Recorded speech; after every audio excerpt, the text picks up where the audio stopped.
আসসালামু আলাইকুম।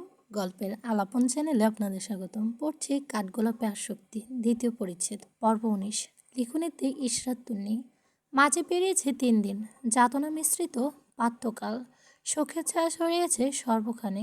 শোকাচ্ছন্ন প্রহর চৌধুরী বাড়ির ড্রয়িং রুমে দখলদারি উপস্থিতিতেই পরিপূর্ণ। মধ্যরাতে পুরো চৌধুরী পরিবার নিজ বাসভবনে ফিরেছে।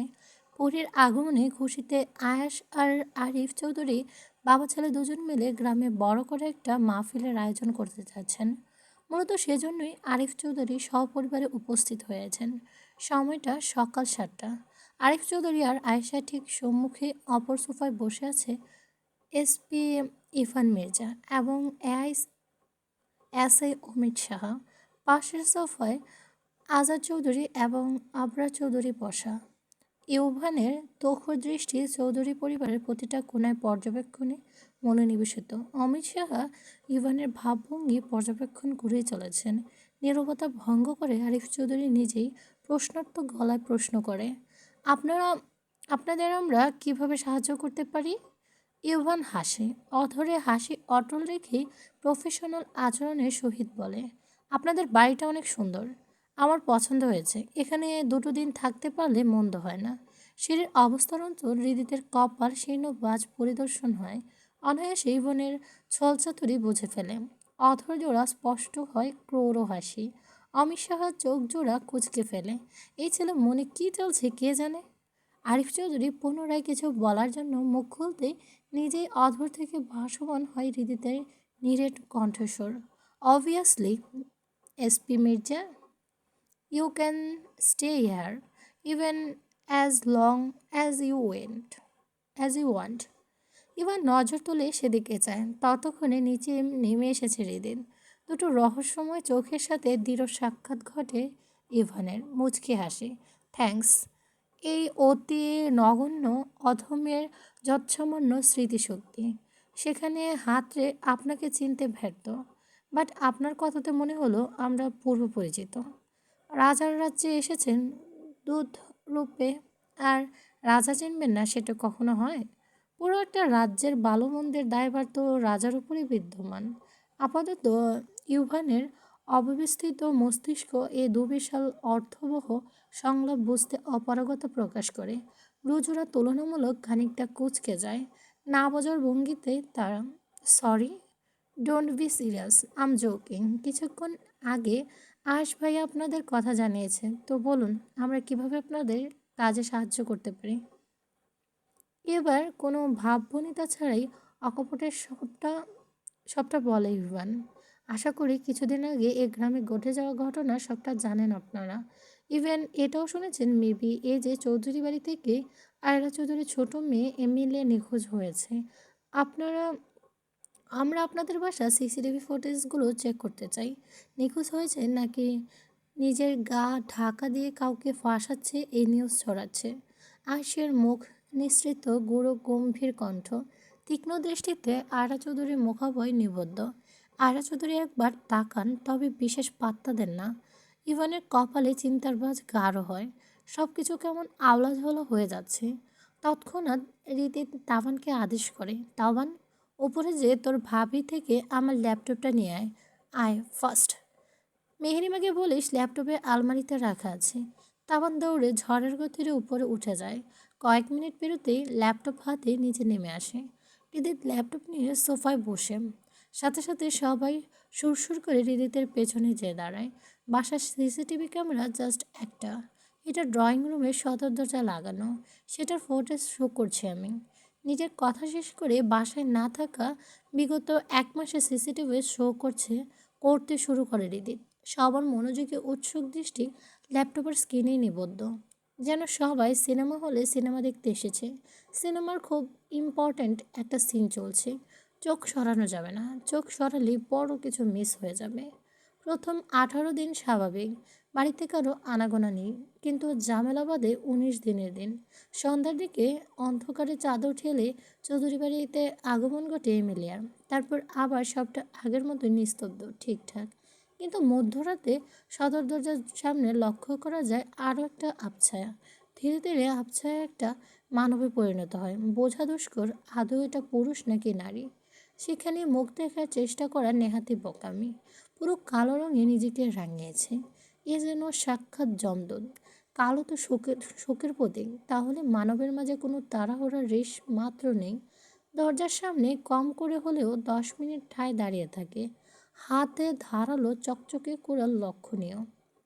সবার ধৈর্য যখন শেষের পথে, তখন আগন্তুক আলগোছে মাস্কটা একটু নামায়, পকেট হাতড়ে টিস্যু বের করে, তা দিয়ে ঘ্রাণে ঘ্রাণেন্দ্রিয় যত্ন সহকারে মোছে। মুখটা অল্প স্বল্প দৃশ্যমান হয়, তবে তা নির্দিষ্ট করে একজনকে চিহ্নিত করা অক্ষম। দুটো নেত্র আর নাসিরা ব্যতীত কিছুই দেখার উপায় নেই। ঘটনার ঠিক 2 মিনিটের মাথায় ল্যাপটপ স্ক্রিন ঘোলাটে হয়ে যায়। আসল কাহিনী কম বেশি সবাই বুঝতে পারে, তবে আইনের চেয়ে প্রমাণ ব্যতীত কিছু করা সম্ভব নয়। আর বড় কথা, এই আঙ্গুল কে সেটাও বোঝা মুশকিল। হৃদিত ভিডিওর পেছনে টানে। 1 second, stop here, Hridit don't on. আয়েশের এক প্রকার চিল্লিয়ে ওঠে। নীরবতার মাঝে আয়েশের আকস্মিক চিৎকারে সকলে অল্প স্বল্প ভয় পায়, নড়ে চড়ে দাঁড়ায়। আয়েশের চোখ মুখে আতঙ্ক, যেভাবে পুনরায় বলে, নাও ইনলার্জ দ্য পিকচার। আয়েশের কথা মতো এদিক ল্যাপটপের স্ক্রিনে থাকা আগন্তুকের পিকটা বড় করে সকলের সামনে তুলে ধরে। ছবিটা ভালোভাবে খেয়াল করতেই আয়েশের অক্ষি জোড়া ছানাবড়া হয়ে যায়। এ বুঝে চোখ দুটো খসে পড়বে। অস্ফুট স্বরে, অবিশ্বাস্য স্বরে উচ্চারণ করে, চাচা জায়ান। দিবাকর মাথার উপরে বসে আছে, নিচে উষ্ণতা ছড়িয়ে চলেছে দূরে বহুদূরে। নিজের মহানন্দ বসে থাকলেও পুড়ে চলেছে প্রকৃতির সৌন্দর্য। চড়র সকালে গাছগুলো পানির সংকটে মরণাপন্ন অবস্থা, নেতিয়ে গেছে। শান্তি নেই জনজীবনেও, চারিদিকে কৃষকের হাহাকার। আল্লাহ আকাশ বৃষ্টি নেই। আমাদের ফসল শেষ শেষ প্রান্তে। যান্ত্রিক সেচ দিয়ে আর কতটুকুই করবে। সবার সেই সামর্থ্যটুকুও নেই। এক একজন সেই কত শত অভিযোগ, সব অধীর আগ্রহে সময় গুনছি। এই বুঝে আল্লাহ তাআলা আকাশ ফুঁড়ে বর্ষণ নামান, ধরুণী স্নিগ্ধ করে দেন, মাঠের জমি কর্দমাক্ত করে দিল, কিন্তু বৃষ্টির দেখা নেই। দীর্ঘ 1 মাস পর আবার কলেজের সামনে নিজের আড্ডাস্থলে তাবান তাইফ। সবার হাতে চা আর সিগারেট। সাঙ্গপাঙ্গরা গত 1 মাসে গ্রামের হালচাল বর্ণনা করছে। কলেজের সামনে একটা গাছের নিচে সুজুকি জিন্সার বাইক নিয়ে দাঁড়িয়ে আছে শান্ত, নিজের মায়াপুরীর জন্য অপেক্ষারত। ওদিকে নজর করতেই তাবান ভ্রু চায়। এই তাইফ, ওটা শান্ত ভাই না? তাবানের ইশারায় বাধ্য করে তাইফ সেদিকে তাকায়। দূর থেকে অতটা বোঝা যায় না গেলেও শান্তকে এক দেখায় চিনে ফেলে। বড্ড পরিচিত কি না, নিজের ক্রিকেট খেলার সঙ্গী শান্ত ভাই। তাকে চিনবে না? হ, ভাই তো, কিন্তু কলেজের সামনে কী করে সেটা আমি কিভাবে বলবো? চল ভাইয়ের সাথে দেখা করে আসি। আর সামনের সপ্তাহে একটা ক্রিকেট ম্যাচ রাখি। হাড়িটারে একদম জং ধরেছে, মেরামত প্রয়োজন। তাহলে চল। এই তোরা আড্ডা দে, আমরা 5 মিনিটে আসছি। আচ্ছা ভাই। সিফাত নামের ছেলেটা প্রত্যুত্তর করে। তাবান তাইফ কলেজের দিকে এগিয়ে যায়। ওদের দুজনকে দেখতে শান্ত প্রাণবন্ত হাসি। আরে তাবান তাইফ যে, কতদিন পর তোমাদের দেখলাম। কেমন আছো তোমরা? আলহামদুলিল্লাহ ভাই, আমরা ভালো আছি। গত 1 মাস গ্রামে ছিলাম না আমরা। তাবানের কথা শান্ত ফিরতি প্রশ্ন ছড়ে। কোথায় ছিলে? ঢাকাতে ভাই। হৃদিত ভাইয়ের ওয়াইফ মেহু ভাবি খুব অসুস্থ ছিল, তাই আমরা সপরিবারে ঢাকাতে ছিলাম। ভাইয়ের ছোট্ট একটা পরী হয়েছে ভাই। আয় হায়, বলো কি? তোমাদের ভাবি আর পরী কেমন আছে এখন? আলহামদুলিল্লাহ ভাই, সবাই ভালোই আছে। শান্তর মুখে হাসি প্রসারিত হয়, মনে মনে আলহামদুলিল্লাহ পড়ে। তাবান শান্তর কথোপকথনের মাঝেই তাই শান্তকে শুধায়, ভাই, আপনি হঠাৎ এখানে কোনো প্রয়োজনে এসেছেন? হঠাৎ আর কোথায়, প্রতিদিনই তো আসি। তোমরা গ্রামে ছিলে না বিদায় জানো না। তাই কিছু বলার জন্য মুখটা কিঞ্চিত দোলাতে ওর মুখের কথা কেড়ে নিয়ে তাবান উৎসুকের সহিত অধর নাড়ায়। প্রতিদিন কেন আসেন ভাই? লাইন গার্ড চলছে নাকি কারোর সাথে? আরে ভাই, শেষমেশ আপনিও প্রেম নামক মরণ ফাঁদে পা দিলেন? I can't believe. এই পর্যায়ে শব্দ করে হেসে দেয় শান্ত। হাসতে হাসতে নয়নজোড়া পানিতে ভিজে ওঠে। সেভাবেই আওড়ায়। প্রেমে পড়ার সুযোগ পাইনি, ভালো লেগেছে, ডিরেক্ট বিয়ে করে নিয়েছি। প্রেম ভালোবাসার জন্য তো পুরো জীবনটাই পড়ে আছে। ভাই, আপনি বিয়ে করেছেন আর আমরা জানতেও পারলাম না? তাবান তাইফ একে অপরের দিকে তাকিয়ে সমস্বরে বলে, অবিশ্বাসনীয় কণ্ঠে দুজন। চোখ মুখে সবটা জানান তীব্র আগ্রহ। হঠাৎ করে সবটা হয়ে গেছে গো। কাউকে জানানোর সুযোগ মেলেনি, তবে তোমাদের ট্রিট তো পাওনা আছেই। পাক্কা ভাইয়া? তাবানের মুখে মিটি হাসি। হ্যাঁ, একদম পাক্কা। তোমরা সময় ফিক্স করে আমাকে জানিয়ে দিও, ঠিক আছে? ভাইয়া ভাবির নামটা কি বলুন তো, চিনতে পারি কিনা দেখি। তাবানের উদ্বেগযুক্ত কণ্ঠস্বর, শান্ত উষ্টে মৃদু হাসি। আরে চিনবা তোমরা, তোমাদের এই গ্রামের মেয়ে, মায়া ওর নাম। ওই গ্রামের লাস্টের দিকের বাড়িটা। কথাগুলো কর্ণধার হতেই তাইফের হাসি মুখটা মিয়ে যায়। মুখাবয় ধরুনির সবটুকু আধার এসে ভিড় জমায়। তাবান তড়িৎ গতিতে তাইফের দিকে দৃষ্টিপাত করে। কারোর মুখে হাসির ছিটে ফোটাও নেই। তাইফের হাতে থাকা সিগারেটটা শেষ অংশটুকু পুরো চামড়া স্পর্শ করেছে। সেদিকে কি আদৌ কোনো খেয়াল আছে ছেলেটার? দুই ভাইয়ের সহসা এমন অদ্ভুত আচরণে বিব্রত হয় শান্ত। কিছু বলার জন্য অধৈর্যরা ফাঁক করতে পেছন থেকে বেশি আসে মায়ের মিষ্টি ব্যতিগ্রস্ত কণ্ঠস্বর। আপনাকে অনেক বেশি অপেক্ষা করিয়ে ফেলেছি, তাই না? আসলে আমি একটা টপিক বুঝতে পারছিলাম না, ক্লাস শেষ এটা বুঝতে যেই লেট হয়ে গেছে। মায়ের চঞ্চল হাত দুটো ব্যাগের চেন আটকাতেই ব্যস্ত। সামনে এখনও খেয়াল করেনি। হাতের কাজটুকু শেষ করে সামনের দিকে তাকাতেই অঙ্গ জুড়ে বিদ্যুৎ খেলে যায়। মস্তিষ্ক শূন্য হয়ে পড়ে। সম্পূর্ণ পৃথিবী স্তব্ধিত হয়ে যায়। অন্তর্নিহিত ব্যথাগুলো ফুলে ফেঁপে ওঠে। সামনে আর এক কদম এগুলোই শক্তিটুকুও পাচ্ছে না। কোনো অদৃশ্য একটা পিছুটান যেন গাত্রের সবটুকু শক্তি ক্রমশ শুষে নিচ্ছে। তাই ফির নির্জীব দৃষ্টি মায়ের দিকেই নিবেশিত। এমন একটা সিচুয়েশনে পড়ে নিজেকে বড্ড অসহায় মনে হয় মায়ার। তবে সেই অসহায়ত্ব বেশিক্ষণ স্থায়ী হয় না। মূলত তাই দীর্ঘস্থায়ী হতে দেয় না। কথা বলার ভান করে ফোনটা শ্রবণেন্দ্রিয় ঠেকিয়ে কিছু একটা বলতে বলতে ওখান থেকে প্রস্থান করে। যাওয়ার আগে অবশ্য শান্তর থেকে বিদায় নেওয়া যায়। তাই ফাটা ধরতে তাবানও কোনো রকম ঠেলে ঠলে কথা শেষ করে ওর পেছনে ছুট লাগায়। ওরা চলে যেতে মায়া যন্ত্রে নিয়ে সামনে অগ্রসর হয়। শান্ত মায়ের দিকে তাকায়। কণ্ঠনালী বেদ করে বেরিয়ে আসে ভাবুক স্বর। ওদের কি হলো বলুন তো? আপনাকে দেখলে ওরা এইভাবে চলে গেল কেন? আমি কিভাবে বললো? দেখলেন না? হয়তো কোনো আর্জেন্ট কল এসেছে। হ্যাঁ, তাই হবে হয়তো। আপনি জলদি উঠে বসুন, অলরেডি অনেক লেট হয়ে গেছে আমাদের। মায়া আর কথা বাড়ায় না, চুপচাপ বাইকে উঠে বসে। শান্তর কাঠটা ধরার জন্য হাত উঁচিয়েও ঠিক কী যেন ভেবে হাতটা নামিয়ে নেয়। পেছনে সিট ধরে বসে। আখিতে পানি চিকচিক করছে। তারা যেন নিজের ধারায় বাদল নামাতে প্রস্তুত। লুকিং গ্লাস থেকে সবটাই দেখছে শান্ত। কেবলমতো ক্ষীণ হাসে। আশ্বাসের সহিত সান্ত্বনা দেয়। কাঁদতে চাইলে মন খুলে কাঁদতে পারেন মায়াপুরী। মনের ভার কমবে। অন্য কোথাও ঘুরতে যাবেন, নাকি বাড়িতেই ফিরবেন? আর আপনি ওভাবেই বসুন, সমস্যা নেই আমার। আমি বাইক আস্তে চালাবো। আমার খারাপ লাগবে ভেবে কোনো মনের সাথে জোড়াজুড়ি করে কিছু করবেন না। আপনাকে খুশি রাখার দায়িত্ব নিয়েছি আমি। আমাকে সেই সুযোগটুকু দেন মায়াপুরী। আমার ভালো মন্দ চিন্তা করে নিজের ভেতরে ভেতরে ঘুমড়ে মরবেন না প্লিজ।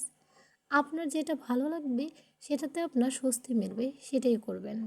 এই শান্ত সবসময় আপনার পাশে আছে, জীবনের শেষ মুহূর্ত পর্যন্ত। কখনো এক মুহূর্তের জন্য আপনার হাত ছাড়বে না। মায়া অতিমাত্রা চমকানো কথা ছিল, কিন্তু মায়া চমকায় না, শুধু ছলছল নেত্রে বাকরুদ্ধ হয়ে বসে এত ভালো মানসিকতার ছেলেটার দিকে পূর্ণ দৃষ্টি মেলে তাকিয়ে থাকে। জীবনে কি কি এমন পূর্ণ করেছে, যার জন্য আল্লাহ তাআলা এত সুন্দর মনের একজন বুঝদার মানুষকে ওর জীবনে পাঠিয়েছে? সবসময় মোনাজাতে বসে কান্না করতো, কেউ ওকে বোঝে না। আল্লাহ হয়তো মনের কথা শুনেছে। মা মনে মনে আল্লাহর দরবারে লাখো কোটি শুকরিয়া আদায় করে। ধরে আসা গলায় ছোট্ট করে বলে, বাড়িতে যাব। আচ্ছা, ভালোভাবে বসুন তবে। মাই ঠিকভাবে বসে শান্ত বাইক স্টার্ট দেয়। মিনিট পেরোতেই চোখের দৃষ্টি সীমানার বাইরে চলে যায়। সেদিকে তাকিয়ে মুচকি হাসে তাবান। তুই খুশি না তাইফ? দেখ, তোর চাওয়া আল্লাহ পূরণ করেছে। সত্যি মায়া খুব ভালো আছে। শান্তবাইয়ের মতো একজন মানুষ নিজের জীবনসঙ্গী হিসেবে পেয়েছে। মেয়েটার ভাগ্য সত্যিই খুব ভালো। এমন একটা ভাগ্য সব মায়েদেরই হোক। মায়েদের ভালো থাকতে দেখলে চক্ষু জোড়া শান্তি খুঁজে পায়। জানিস তাবান, দিন শেষে সবাই ভালো থাকতে পারে, নিঃস্ব হয় শুধু তাইফেরা। নিঃসঙ্গ জীবনসঙ্গী হয় ওদের। ওরা আর কখনো ভালো থাকার স্বপ্ন বুনতে পারে না। এক ছেলেতে সুখের রশ্মি ওদের জীবনে উকি দেয় না। ইস, আমিও যদি আমার মাধবীলতাকে পেয়ে যেতাম। তাহলে কোনো এক রূপকথার গল্পের মতো আমাদের জীবনটাও বলতে যেত। এক বুক আর্তনাদ মেশানো গলার স্বর তাইফের। জীবনের সবটুকু জুড়ে না পাওয়ার হা হুতাশ করে কেবলমাত্র আক্ষেপ। তামান তাইফের মুখের দিকে তাকিয়ে দীর্ঘশ্বাস ফেলে। সবার বেলায় পূর্ণতা, শুধুমাত্র তাইফের বেলায় শূন্যতা। আহা, জীবন কত রূপ বৈচিত্র্য! সাইনবোর্ডে বড় বড় অক্ষরে লেখা ঢাকা শাহজালাল আন্তর্জাতিক বিমানবন্দর। বর্তমানে মামুন তালুকদার অবস্থান এয়ারপোর্টের অভ্যন্তরে। মন জুড়ে উৎকণ্ঠিত অপেক্ষা। অপেক্ষার পর যেন শেষ হয়েও হচ্ছে না।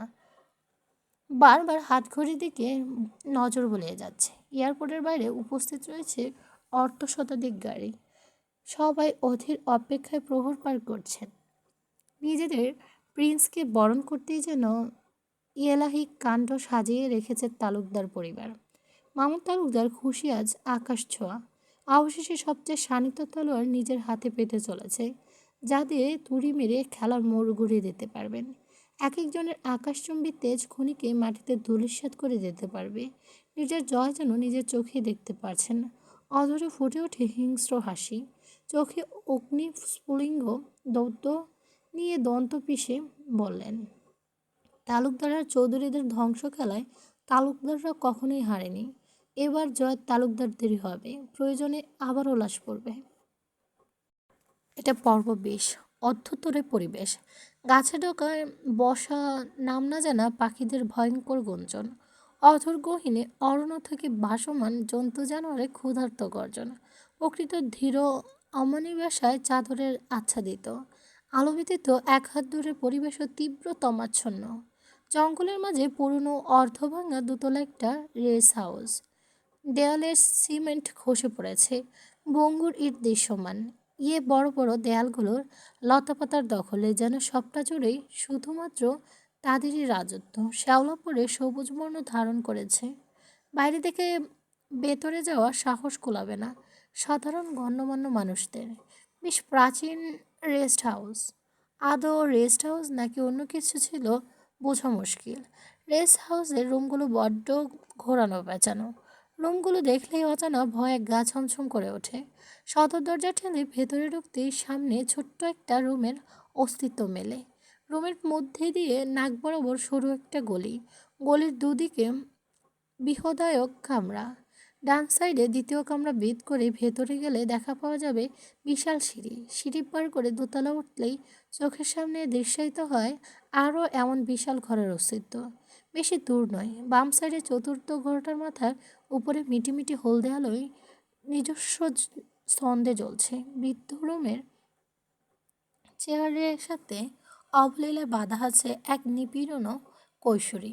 শরীরে সবটা জুড়ে শুভ্র রঙা কাপড়ে জড়ানো, সাক্ষাৎ প্রেতাত্মা। ভাঙা গবারখ ডিঙিয়ে প্রবেশ করে উঁচু উঁচু পল্লবী শাখা প্রশাখা ঠান্ডা ঝিরঝিরে প্রবণ। মিনিট ব্যবধানে শরীরে বিদ্যুৎ খেলে যাচ্ছে, ক্ষণে ক্ষণে কেঁপে উঠছে ক্ষীণকায়া। চোয়াল ছিন্ন করে ঝোলানো হয়েছে প্রকাণ্ড রড। বীভৎস যন্ত্রণা কবলে পড়ে আর্তনাদ, সকল পথ বন্ধন। এর চেয়ে বুঝি মৃত্যু স্নেহ। মনে প্রাণে মৃত্যুর প্রহর গুনেই চলেছে কিশোরীর অন্তরাত্মা। দরজা খোলা প্রচণ্ড শব্দে কিশোরী নিজের বন্ধ ফ্যাকাশে ঘোলাটে আঁখি জোড়া পিটপিট করে মেলে ধরে। চোখের সামনে দৃশ্যমান হয় তুখোর আলোয় ঝলকানি। রুমের ভেতর আলোর মেলা বসেছে। কিছুক্ষণ আগে অন্ধকারের জন্য রুম তখন আলোর দখলে। শ্রবণেন্দ্রিয় ভেসে আসছে ঠাট্টা মিশ্রিত স্বর। Hi baby, are you okay? আপ্যায়নে কোনো ত্রুটি হচ্ছে না তো? আমার সেবা ভালো লাগছে? অবভিয়াসলি ভালো লাগারই কথা, বিকজ খুব ভালোবাসা মিশিয়ে তৈরি করেছি এই নতুন সেবা, just for you baby. You know how much I care about you. কথাগুলো শুনে ইশারায় প্রত্যুত্তরে তোর সয় না।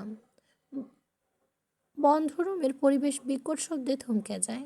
মাথায় বড় রড জাতীয় বারিক তীব্র আঘাত অনুভব করে মুহূর্তে গাল বেয়ে রক্ত ভেসে যায় ফ্লোরে। সেকেন্ড পিরিয়ডে শরীরের রন্ধে রন্ধে ইলেকট্রিক শক বয়ে যায়। এ যেন থামার নয়। নরক যন্ত্রণা থেকে মুক্তি পেতে ছটফট করে ওঠে শীর্ণ দেহখানা। বাঁচার জন্য তড়পতে থাকে। সেকেন্ড পেরোয়, মিনিট পেরোয়, পেরিয়ে যায় ঘন্টা। অবশেষে রেহাই মেলে। জখমের দেহমূর্তিটা নিতিয়ে যায়।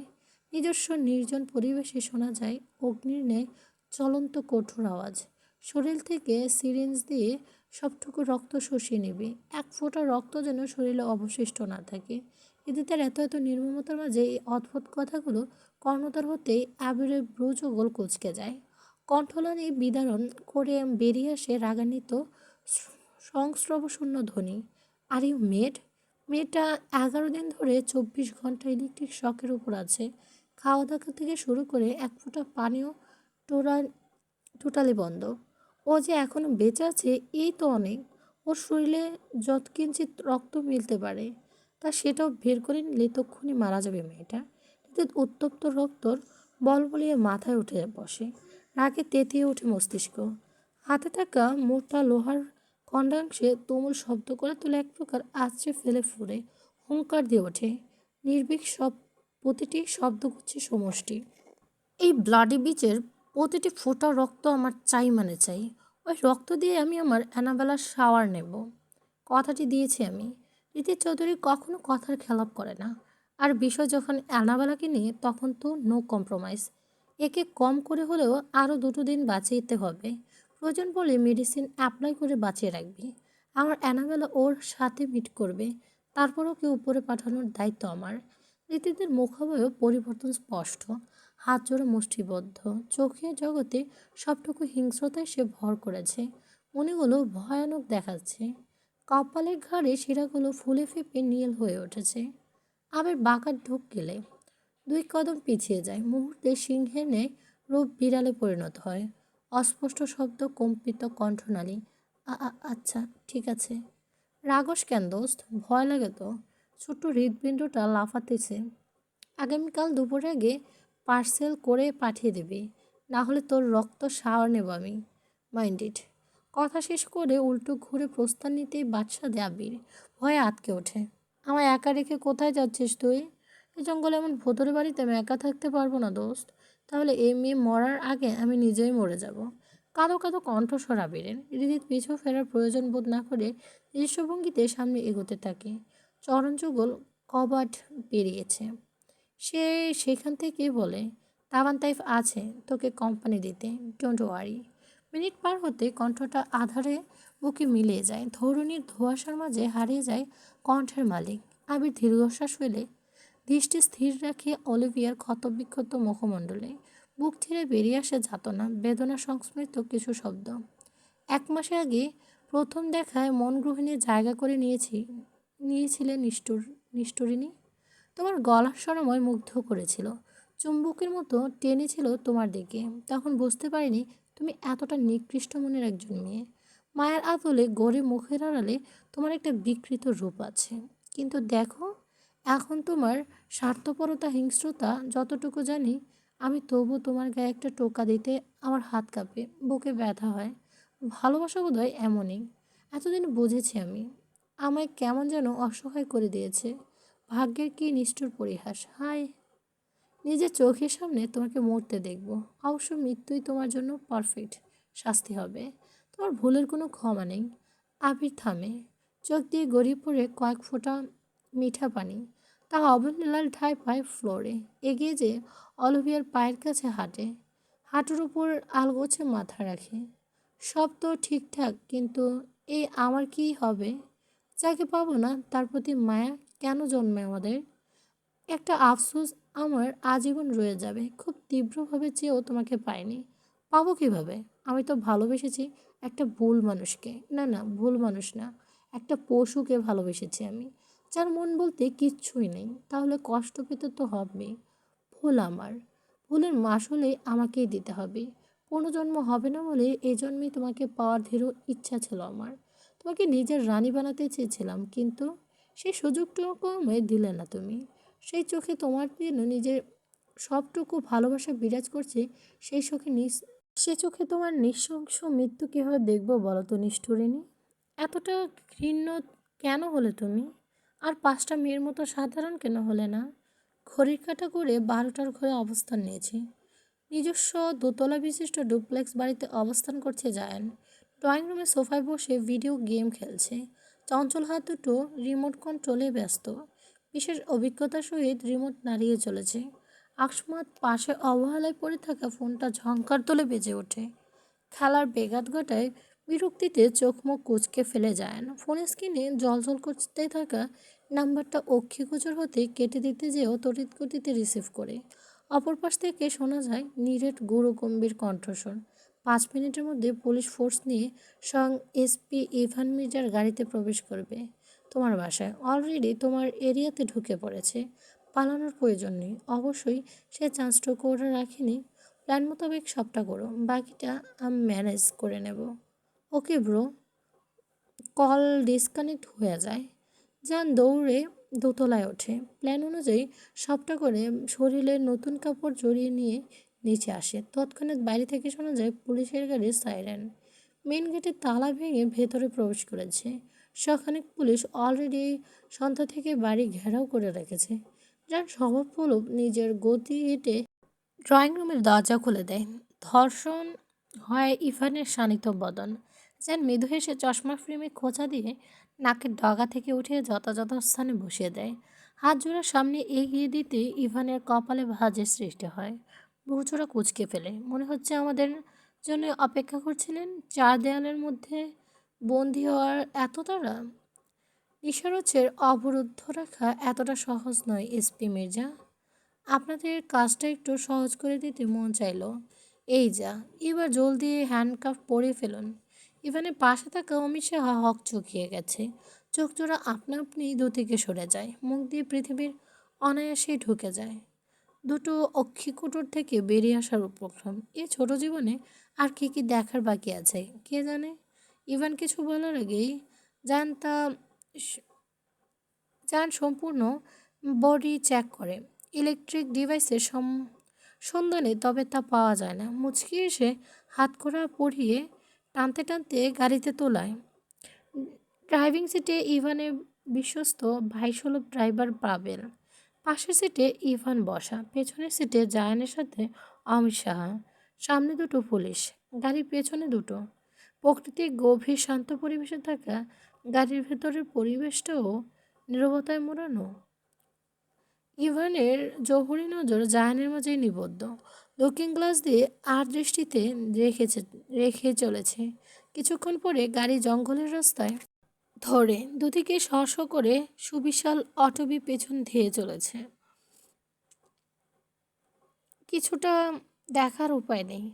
সহসা যান উচ্চস্বরে চিলিয়ে ওঠে। 25-এর ঊর্ধ্বে বয়সী পাফেল চমকে গাড়ি থামায়। পেছন দুটো গাড়িও থেমে যায়। সামনে দুটো গাড়ি এসে চলেছে। বিষয়টা আহামরি গুরুত্বপূর্ণ না ভেবে ইয়োবান গাড়ি দুটো থামানোর চেষ্টায় করে না। ঘাড় ঘুরিয়ে পেছনে দৃষ্টিপাত করে। তীক্ষ্ণ প্রশ্নবাণে জর্জরিত করে তোলে জায়ানকে। কী সমস্যা? এভাবে চিৎকার দিলে কেন? পলানোর ধান্দা করছো নাকি? যা নিজের হাত জোড়া উঁচু করে আঙুলের ইশারায় বোঝায় পেয়েছে। পাবেল হেসে দেয়। ইভেন চোখ গরম করে তাকায়। মুখটা আগের নেই কঠোর হয়ে যায়। হাসি তো অনেক দূর। সম্ভব নয়। পাবেল গাড়ি স্টার্ট দেয়। আর 2 মিনিট ওয়েট করলে আপনার গাড়ি নষ্ট হয়ে যাবে স্যার। যখন আমাকে দোষারোপ করতে পারবেন না। সেকেন্ডের গতিতে 100+ কিলোমিটার। জায়নের কথায় অমিত সাহা খুব কষ্ট অনুভব হয়। ছোট্ট করে সুপারিশ করার নেই বলে, স্যার এটা তো প্রাকৃতিক কর্মকাণ্ড। বেচারা ছেলেটার কি হবে? আর তাছাড়া আমাদের এখন দীর্ঘ প্রাপ্ত পাড়ি দিতে হবে। ইভান হতাশার স্বরে বলেই ফেলে। সবাইকে ইশারায় গাড়ি থেকে নামতে বলে। পুরুষালী কণ্ঠের ডান মুঠোটা সব ওয়াকিটকির দখলে। মুখের কাছে নিয়ে সাবলীলভাবে শব্দ উচ্চারণের সহিত আগে দুটো গাড়িকে ইনফর্ম করে। SP Evan Mirza is talking, come back. Location in the middle of forest. Over.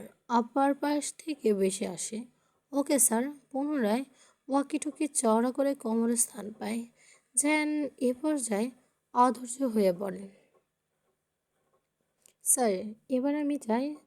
বেশি দূর নয়, 5 মিনিট কদম ফেলে যাব। জোরসে পেয়েছে। Wait minute. SI Amit Shah ওনাদের সাথে যান, পাশে থাকবেন। পালানোর চেষ্টা করলে ডিরেক্ট শুট করে দেবেন। অমিত শাহ বাদ্যের মতো মাথা নাড়ে, অতঃপর জায়ানের কবজি ধরে সামনে এগোতে থাকে। ততক্ষণে পেছনে গাড়ি থেকে দুটো সকল পুলিশ কর্মকর্তা নেমেছে। ইভান আদেশ জারি করে বলে, ফলো দেম। যেন দুষ্ট হাসে, ফিসফিস করে অথর নাড়ে। আপনারও যা আমারও তা, শুধু বয়সের তারতম্য, একটু ভিন্নতা পরিলক্ষিত হতে পারে। তাহলে আমার সাথে কি দেখতে যাচ্ছেন? পি করার সময় কি একটু শাস্তি দিবেন না? অমিত হয়ে হেসে দেয়। চায়নার কাজ চেপড়ে বলে ওঠে, young younger don't understand me. তোমার বয়সে আমি শত নারী সামলানোর ক্ষমতা রাখতাম। হু হু, সব জানি। এজন্যই তো কপালে একটা বউ জোটেনি।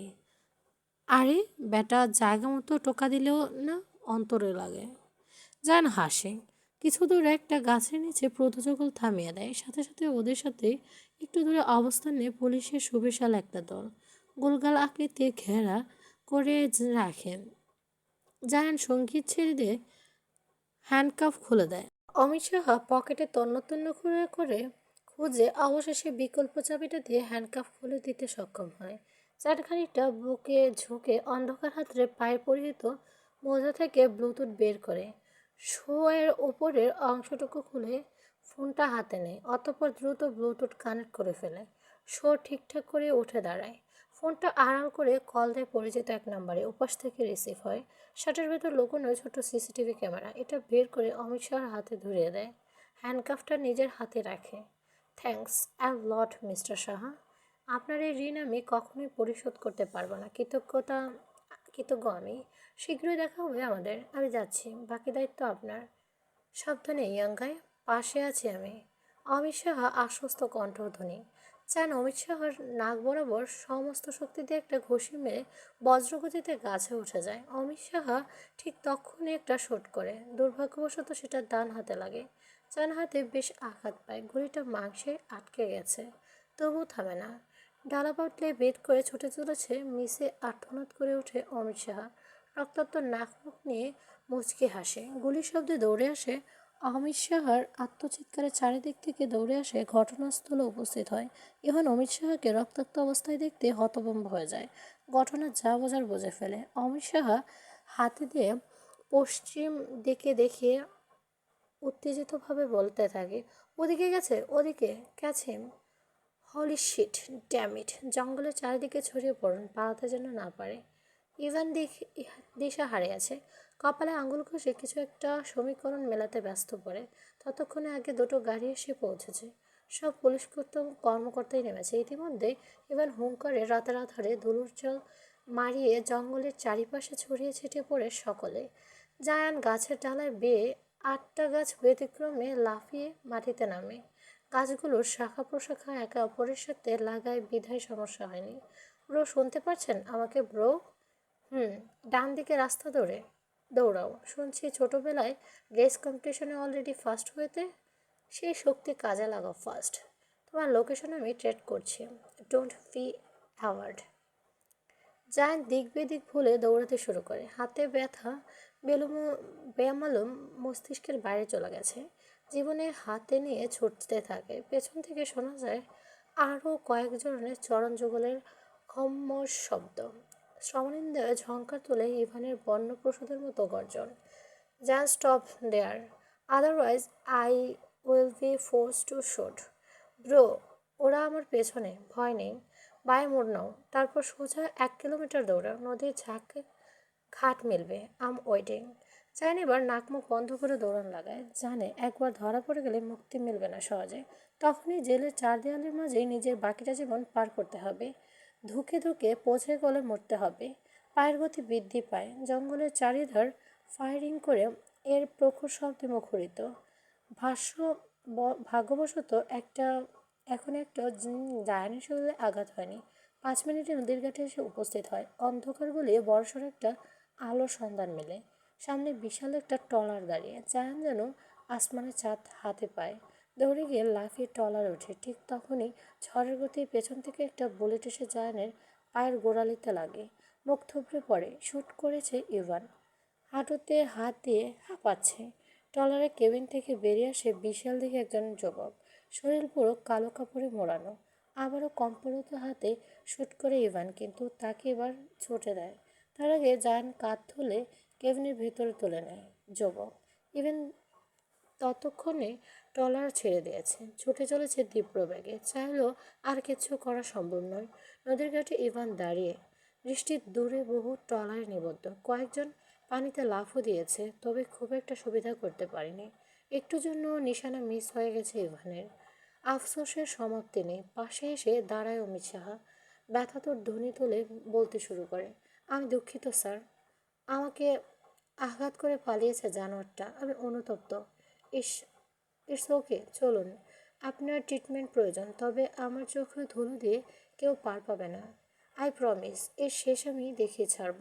সবটা গোড়া থেকেই উপ্রাবো। ইভানের নির্লিপ্ত জবাব। ওনারা দুজন ফিরে যাওয়ার জন্য উদ্ধত হয়। পেছন তখন আরও দুটো পুলিশ ফোর্স আগমন ঘটেছে। ইনফর্ম করেছে 5 মিনিট আগে। এরা এখন যা ছিঁড়তে আসছে। ইভান মনে মনে রাগ ফুঁসছে। একটুর জন্য হাতছাড়া হয়ে গেল। এই গর্দভগুলো একটাও কাজের নয়। ঘোষ দিয়ে শুধুমাত্র চাকরিতে ঢোকে, শরীর নাড়াতে 12 বছর লেগে যায়। যত সব। আজ এরা একটু তৎপর হলে এত বড় ভুল কখনোই হতো না। জায়ান শয়নরত যুবক শুষ্ক দৃষ্টিতে জায়ানের গুলিবদ্ধ হাত পা পর্যবেক্ষণ করে চলেছে। সময় নিয়ে বেশ যত্ন সহকারে জায়ানের হাত ও গোড়ালি থেকে গুলি বের করে ব্যান্ডেজ করে দেয়। জায়ান ব্যথায় যন্ত্রণায় চোখ মুখ এঁটে রেখেছে। চোখ কোনো কথা বলে না, চুপচাপ বসে থাকে। কয়েক মিনিট পেরোতেই ট্রলারে একটা ঘাটে এসে থামে। দুজন নেমে যায়। জায়ান ঘুরিয়ে হাঁটছে। ঘাটের সামনে দুটো BMW গাড়ি রাখা। যুবক একটা চাবিসহ চাবির রিং জায়ানের দিকে ছুঁড়ে মারে। জায়ান বাম হাতে ক্যাচ ধরে। 15 kilometre to that's it. Stay safe, see you soon, and the medicine will reach you in the morning. So don't worry. Bye. Thanks, bro. যুবক কোনো জবাব দেয় না, গাড়িতে উঠে বসে। জানালার গ্লাস নামিয়ে জায়ানকে ইশারা যেতে বলে। পরক্ষণে গাড়ি স্টার্ট দিয়ে একটানে চোখের সামনে থেকে উদয় হয়ে যায়। জায়ান দ্রুত গাড়িতে উঠে বসে। চল চটজলদি স্টার্ট দিয়ে নিজের গন্তব্যের উদ্দেশ্যে রওনা দেয়। আঘাতপ্রাপ্ত হাত পা নিয়ে দ্রুত গাড়ি চালাতে শুরু করে। দিবসের প্রথম প্রহর। সময় সকাল 7টা। পূর্ব দিগন্তে প্রভাকর উঁকি দিচ্ছে। বইছে সকালের নির্মম মৃদু হাওয়া। অটবীর ডালে পাখিদের অস্পষ্ট মৃদুধ্বনি, বিমোহিত পরিবেশ। মাধবী মেহরিমা পরীকে নিয়ে বেলকনির দোলনায় বসে আছে। তরুর বৃহৎ উপশাখায় ফাঁক করে ছেদ করে দিগন্তের রাজা উকি ঝুঁকি দেওয়ার সাধ্য নেই। পরে নিজে নিষ্পাপ কোটি কোটি চোখ দুটো দিয়ে বসুন্ধরা সৌন্দর্য অবলোকন করতেই বিমল। মেহরিমা নিজের জগৎ সংসার গল্প নিয়ে মেতে উঠেছে ছোট্ট পরীর সাথে। পরী কি এত কিছু বুঝছে কে জানে। মাম্মামের কথা হেসে কুটি কুটি হচ্ছে। মেহরিমার মুখেও তৃপ্তির হাসি। মামের খুনসুটির মাঝে কর্ণকুহরে পৌঁছায় হৃদিতের উৎফুল্ল উৎসুক গলার স্বর। আমায় রেখে তোরা কি এত হাসাহাসি করছিস? মেহরিমা দৃষ্টি করিয়ে হৃদিতের দিকে তাকায়। বেলকুনিতে দরজায় দাঁড়িয়ে আছে। গায়ে এখনও জঙ্গলিদের পোশাক। মেয়েটা মুচকি হাসে। এরপর মুহূর্তে কিছু একটা ভেবে প্রশ্ন ছড়ে। তীক্ষ্ণ তেজা গলায় আওয়াজ, আপনি গতকাল রাতে বাসায় ফিরছেন না কখন? 12টা নাগাদ। ও আচ্ছা, সকালে রাতে অতিরিক্ত মাথা যন্ত্রণা দরুন মেডিসিন নিয়ে তাড়াতাড়ি ঘুমিয়ে পড়েছিলাম, তাই বুঝতে পারিনি আপনি কখন এসেছেন। হৃদয় ছিল পাশে। গুড, আমার লক্ষ্মী বউ। হৃদিতে পাশে এসে দাঁড়ায়। মেহরিমার কপালে আলতো করে অধর ছুঁয়ে দেয়। পরপরই ওষ্ঠজোড়া। হৃদিতের আদরে ভালোবাসার স্পর্শে মেহরিমা খুশিতে গদগদ। কারণে কারণে মুচকি হাসতে থাকে। হৃদিতের মাইন্ড ভালো আছে বুঝতেই ইনিয়ে বিনিয়ে বলার চেষ্টা করে, আপনি বোধহয় কিছু ভুলে যাচ্ছেন। হৃদিত বুঝবো নিজস্ব শক্তিতে সংকুচিত হয়। নয়নজোড়া ছোট ছোট করে দৃষ্টিপাত করে। ডান। ব্রু উঁচিয়ে শোধায়, কি ভুলে যাচ্ছে অ্যানাবেলা?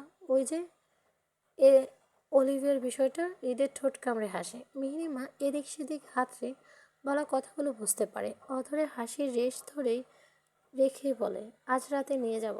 মেহরিমা বেমলম মেবি ঘুমোবে। ওকে খাইয়ে ঘুম পাড়িয়ে দেয়।